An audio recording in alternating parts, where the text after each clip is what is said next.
Ito naman, nasayang lang siya, oh. Kasi pumunta kasi sa ano siya, lumampas sa bakod ng kapitbahay.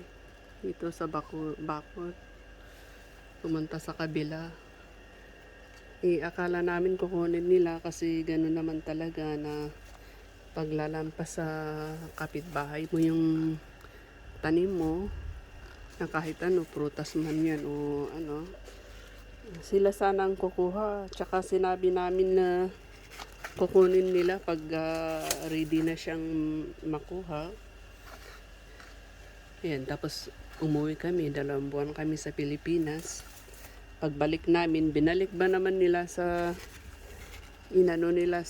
binalik nila sa bakuran ito. Iwala kami, hindi namin nakita. Ayan, nasayang lang.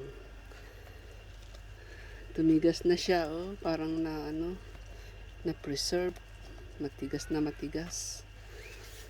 Sayang, ang ganda-ganda pa naman yan nung hindi pa siya ang lalaki. Tapos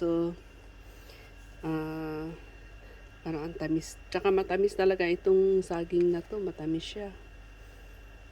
Kahit na kunti lang na sapad, 1, 2, 3, 4. Kunti lang yan, pero malalaki sila nung green pa sila.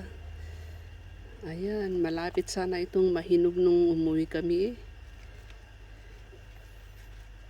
wala.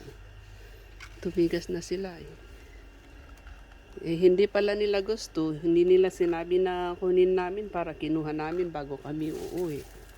Akala namin kukunin nila, hindi naman pala. Kaya sayang lang.